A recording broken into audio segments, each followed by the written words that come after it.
Hi friends, அஸ்ஸலாமு அலைக்கும். இன்றைக்கி வீடியோவில் ஒரு ஃபஜ்ஜியான நல்ல ஒரு க்ரிங்கிள் டாப்பான சாக்லேட் ப்ரௌனி எப்படி செய்யலாங்கிறத பார்க்க போகிறோம். வாங்க வீடியோக்குள்ளே போகலாம். அதுக்கு முன்னாடி நம்ம சேனலை நீங்கள் இப்போ தான் ஃபஸ்ட் டைமாக பார்க்குறீங்கன்னா சேனலை சப்ஸ்கிரைப் பண்ணி பக்கத்தில் உள்ள பெல் ஐக்கானை கிளிக் பண்ணிக்கோங்க. அப்போ தான் நான் போடுற எல்லா வீடியோஸும் உங்களுக்கு நோட்டிஃபிகேஷனாக வரும். இப்போ வாங்க ப்ரௌனி பார்க்கலாம்.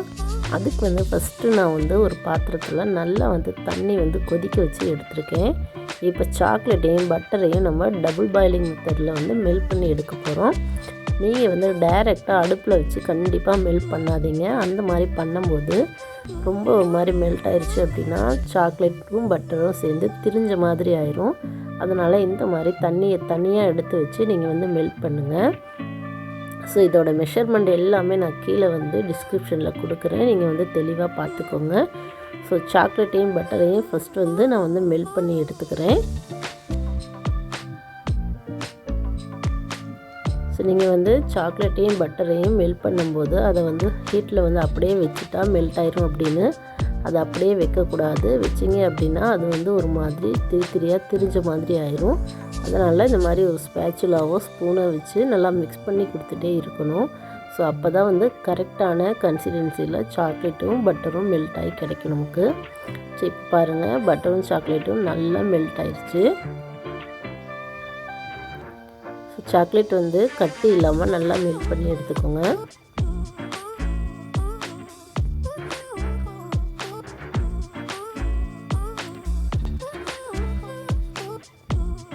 இப்போ கீழே உள்ள பாத்திரத்தை எடுத்து வச்சிடலாம். இப்போ இந்த தண்ணி பாத்திரத்தை எடுத்து வச்சுட்டு சாக்லேட் நல்ல ரூம் டெம்பரேச்சருக்கு வரட்டும். ஸோ அது வரைக்கும் ஒரு ஓரமாக வச்சுருங்க. ஃப்ரிட்ஜில் வைக்காதீங்க, வெளியிலேயே இருக்கட்டும். இப்போ ஈரம் இல்லாத இன்னொரு பவுல் எடுத்திருக்கேன். அதில் 2 முட்டை எடுத்திருக்கேன்.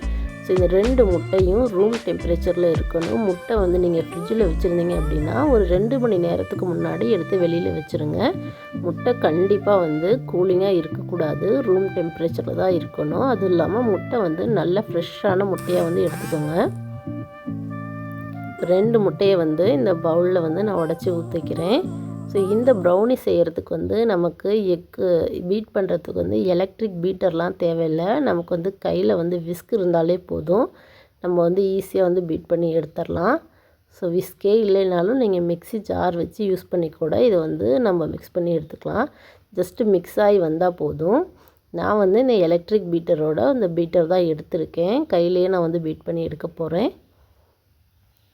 ஸோ இப்போ இந்த எக்கு சேர்த்துருக்கோம் இல்லையா, அது நல்லா மிக்ஸ் பண்ணிக்கலாம். ஜஸ்ட் எக் நல்லா மிக்ஸ் ஆகி வந்ததுக்கப்புறம் கூடவே நான் பவுடர் பண்ணி வச்சுருக்க சுகர் எடுத்துருக்கேன். சுகர் நீங்கள் பவுடர் சுகர் ஆட் பண்ணிக்கோங்க.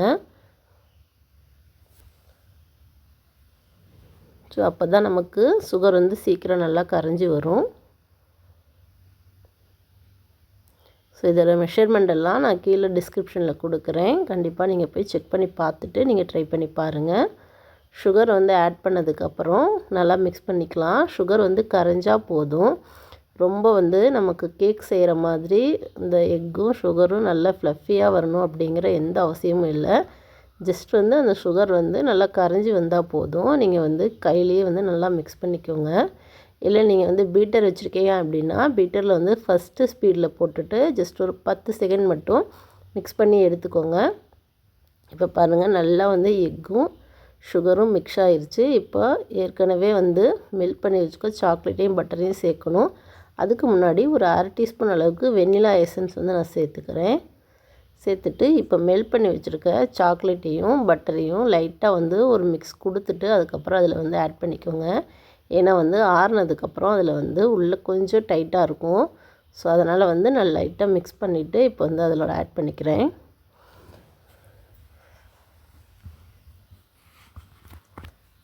ஸோ எக்கோட சாக்லேட்டும் பட்டரும் சேரும்போது நமக்கு கொஞ்சம் திக்கான கன்சிஸ்டன்சி வரும். ஸோ ஒன்றும் பயப்பட வேண்டாம்.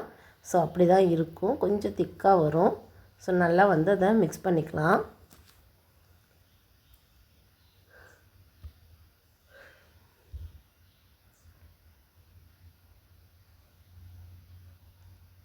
ஸோ இது நல்லா மிக்ஸ் ஆனதுக்கப்புறம் நெக்ஸ்ட் வந்து நம்ம ட்ரை இன்க்ரீடியன்ட்ஸ் வந்து ஆட் பண்ணிக்க போகிறோம். நான் ஏற்கனவே வந்து மைதாவும் கொக்கோ பவுடரும் எடுத்து மிக்ஸ் பண்ணி நல்லா சலித்து வச்சுருக்கேன். நீங்கள் 1க்கு 2 முறை நல்லா இதை வந்து சலித்து எடுத்துக்கோங்க. அப்போ தான் வந்து கட்டி இல்லாமல் இருக்கும். இப்போ வந்து இந்த ட்ரை இன்க்ரீடியன்ட்ஸை இதோட கொஞ்சம் கொஞ்சமாக சேர்த்து மிக்ஸ் பண்ணிக்கலாம்.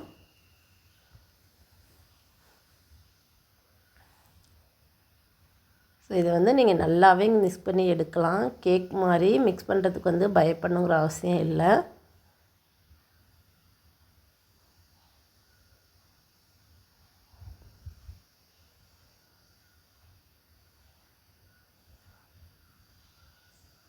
ஸோ கேக் செய்ய தெரியாதவங்க கூட இந்த ப்ரௌனி வந்து ரொம்ப ஈஸியாக செஞ்சுக்கலாம். நான் வந்து பார்த்திங்கன்னா இப்போ ஆன்லைனில் தான் கேக் அண்ட் ப்ரௌனிஸ்லாம் வந்து கிளாஸ் வந்து அட்டன் பண்ணேன். ஸோ அதுலேருந்து தான் வந்து ஒவ்வொன்றா வந்து நான் வந்து கற்றுக்கிட்டு உங்களோட ஷேர் பண்ணிக்கிறேன். ஸோ கூடிய சீக்கிரத்தில் வந்து நம்ம சேனலில் வந்து இந்த ப்ரௌனி வந்து நான் வந்து சின்னதாக ஒரு பிஸ்னஸ் மாதிரி ஸ்டார்ட் பண்ணலான்னு இருக்கேன். கண்டிப்பாக உங்களோட சப்போர்ட் வந்து எனக்கு வேணும். ஸோ இப்போ பாருங்கள், நம்ம ட்ரை இன்க்ரீடியன்ட்ஸ்லாம் ஆட் பண்ணிட்டோம் இல்லையா? ஸோ அதெல்லாம் சேர்த்துட்டு நல்லா மிக்ஸ் பண்ணிக்கலாம்.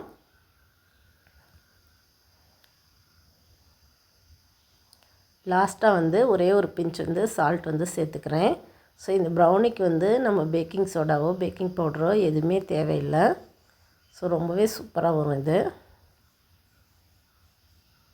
பாருங்கள், பேட்டர் வந்து இந்த அளவுக்கு இருக்கணும். நம்ம எடுத்து நம்ம ஸ்பேச்சுலாவில் வந்து இந்த மாதிரி ஊற்றும் போது ரொம்ப கெட்டியாகவும் இருக்கக்கூடாது, ரொம்ப தண்ணியாகவும் இருக்கக்கூடாது. இதோட கன்சிஸ்டன்சி இப்படி தான் இருக்கணும். அப்போ தான் வந்து நம்மளோட ப்ரௌனி வந்து சூப்பரான க்ரிங்கிள் டாப்போடு நமக்கு கிடைக்கும்.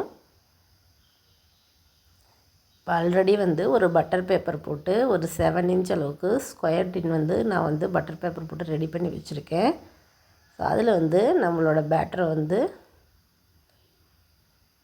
சேர்த்துக்க போகிறோம். இதுக்கு முன்னாடி நீங்கள் வந்து இந்த ப்ராசஸ் பண்ணிகிட்டு இருக்கும்போதே ஓடிஜியில் நீங்கள் வந்து வைக்கிறீங்க அப்படின்னா ஓடிஜியை வந்து ஒரு 10 நிமிஷம் ப்ரீ ஹீட் பண்ணி எடுத்துக்கோங்க 180 டிகிரி செல்சியஸில். ஸோ அதுக்கப்புறம் வந்து ப்ரௌனி வந்து பேக் பண்ணுறதுக்கு 170 டிகிரியில் வச்சுட்டு ஒரு 30-35 நிமிஷம் பேக் பண்ணி எடுத்தீங்க அப்படின்னா சூப்பரான ப்ரௌனி வந்து கிடச்சிரும். ஸோ மேலே வந்து நான் டாப்பிங்ஸ்க்காக கொஞ்சமாக மில்க் சாக்லேட் வந்து ஆட் பண்ணிக்கிறேன். இது மில்க் சாக்லேட்டு காம்பவுண்ட் கிடையாது. நம்ம வந்து காம்பவுண்ட் ஆட் பண்ணோம் அப்படின்னா அது வந்து மெல்ட் ஆகி நமக்கு வராது. ஸோ அதனால் வந்து மில்க் சாக்லேட் தான் வந்து சேர்த்துருக்கேன். இது வந்து சேர்க்கும்போது நமக்கு வந்து சாக்லேட் உள்ளே வந்து நல்லா மெல்ட் ஆகி வரும். சாப்பிட்றதுக்கும் சூப்பராக இருக்கும் டேஸ்ட்டு.